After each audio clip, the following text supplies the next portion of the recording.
Video like जरूर कर लीजिए और ऐसे वीडियो लगातार फ्री में पाने के लिए चैनल को तुरंत सब्सक्राइब कर लीजिए और बेल आइकन को जरूर टैप कर लीजिए ताकि आगे भी सारे वीडियो आपको मिलते रहे। यूट्यूब में फॉलो करते हैं तो प्लीज ये वाला फ्री टेलीग्राम चैनल जरूर ज्वाइन कर लीजिएगा। सारे नोटिफिकेशन सारे अपडेट यहीं पे आते हैं, ध्यान रखिए।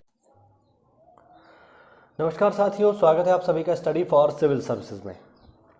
ये क्लास है हमारी इंडियन और वर्ल्ड ज्योग्राफी की लिस्टिंग की और आज का जो हमारा टॉपिक है वो है भारत में ग्राम विकास के कार्यक्रम, यानी भूमि के अवनतीकरण को नियंत्रित करने के लिए तथा भूमि सुधार को बढ़ाने के लिए कौन कौन सी सरकारी योजनाएं चली हैं। पेपर में अक्सर करके, देखिए योजनाएं तो पुरानी हैं बट पेपर में अक्सर करके इनसे सवाल पूछ लेता है कि कौन सी योजना कब आई, क्या लक्ष्य था उसका, ठीक है, खासकर समय ज़्यादा पूछता है।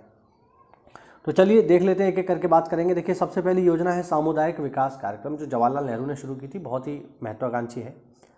1952 में इसको शुरू किया गया था सामुदायिक विकास कार्यक्रम को, और राष्ट्रीय विस्तार सेवा के नाम से भी इसको हम जानते हैं। क्या था? स्थानीय स्तर पर आधारभूत ढांचे का निर्माण और शिक्षा एवं स्वास्थ्य का प्रावधान कर मानव संसाधन विकास में निवेश द्वारा ग्रामीण क्षेत्रों में आर्थिक एवं सामाजिक जीवन में स्फूर्ति लाना।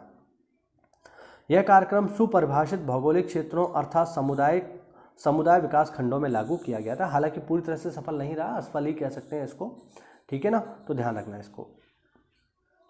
अच्छा, सामुदायिक विकास कार्यक्रम असफल हो गया, इसी के बाद जो है विभिन्न समितियों का गठन किया गया, जैसे उसमें आपने नाम सुना होगा बलवंत राय मेहता समिति, और इसी के बाद भारत में जो है स्थानीय स्वशासन का जन्म हुआ। तो ये एक महत्वपूर्ण चीज़ है। दूसरा है, इसमें आप देख सकते हैं, दूसरा है भू सुधार कार्यक्रम 1956 से लेकर 1966 तक। क्या है?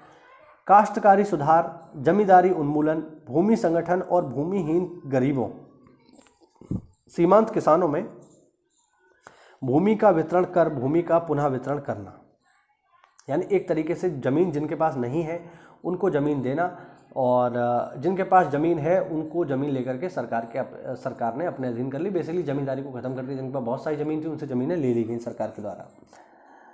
चूँकि यह पहले राज्य का विषय था, इसलिए सुधार की प्रारंभिक गति मंद रही। भूमि का वितरण आशा से बहुत कम हुआ। वितरित भूमि सीमांत तथा अनुत्पादक थी। छोटे काश्तकारों की स्थिति में कोई खास अंतर नहीं आया। वर्ष 1990 तक भू सुधार में कोई क्रांतिकारी परिवर्तन नहीं हुआ। ठीक है, आगे देखो। फिर है कृषि विकास कार्यक्रम। इसके अंतर्गत 3 है: गहन कृषि क्षेत्र विकास कार्यक्रम, गहन कृषि विकास कार्यक्रम और उच्च उत्पादन देने वाले बीजों का कार्यक्रम। 50 के दशक के अंत और 60 के दशक की शुरुआत में खाद्यान्न में कमी से अधिक अन्न उपजाऊ अभियान को बल मिला। उच्च उत्पादन वाले बीजों तथा सिंचाई में वृद्धि से कृषि पैदावार और उत्पादकता में वृद्धि हुई। ठीक है, इसकी सबसे बड़ी उपलब्धि थी हरित क्रांति, लेकिन इसकी सफलता केवल सीमित क्षेत्रों एवं बड़े किसानों तक ही सीमित थी। क्षेत्रीय असंतुलन और आय में अंतर अपनी चरम सीमा पर पहुंच गया था। और देखते हैं साथियों, अगला है पर्वतीय क्षेत्र विकास एजेंसी कार्यक्रम 1972। क्षेत्रीय असंतुलन को कम से कम करना और पर्वतीय क्षेत्रों में प्राकृतिक संसाधनों तथा पारिस्थितिकी पर्यावरण विकास का प्रबंध कर आर्थिक विकास की गति को तेज करना इसका लक्ष्य था। पर्वतीय क्षेत्रों को विशिष्ट रूप से वर्गीकृत किया गया था। आगे सूखा प्रवण क्षेत्र कार्यक्रम 1973-74।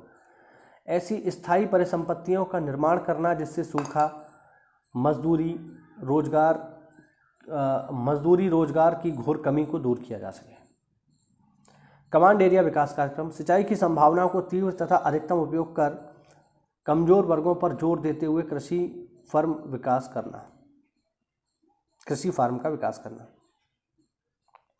मरुस्थल विकास कार्यक्रम, पर्यावरण की क्षति को कम करना, गर्म तथा शीत मरुस्थलीय क्षेत्रों में पर्यावरण में सुधार लाना, ये इसका लक्ष्य था। 1978 में आया है, ध्यान रखना। लघु किसान विकास एजेंसी 1973। SFDA का मुख्य उद्देश्य छोटे किसानों की पहचान करना, उनके संसाधनों की सूची बनाना और उन्हें विभिन्न विकास विभागों एजेंसियों से इनपुट और क्रेडिट प्राप्त करने में मदद करना। और लास्ट है इसमें काम के बदले अनाज। ग्रामीण क्षेत्रों में बेरोजगारों के लिए अतिरिक्त लाभदायक रोजगार सृजित करना जिससे उनकी आय और पोषण को बढ़ाया जा सके। अतिरिक्त खाद्यान्न का उपयोग कर स्थायी सामुदायिक परिसंपत्तियों का निर्माण करना इसका लक्ष्य था। योजना में कुछ कमी होने के कारण यह कार्यक्रम अधिक कामयाब नहीं हो सका। 1977 में आया, ध्यान रखना इंपॉर्टेंट है। ये जितने भी अभी हमने ऊपर देखे इनका इनका जो समय है ये ज़्यादा महत्वपूर्ण है, कम से कम इसको आपको याद रखना चाहिए, महत्वपूर्ण है ये समय, इनका आपको याद रखना चाहिए, पेपर में यहाँ से सवाल पूछे जा सकते हैं। मिलते हैं साथियों अगली क्लास में, तब तक के लिए जय हिंद, जय भारत और वंदे मातरम।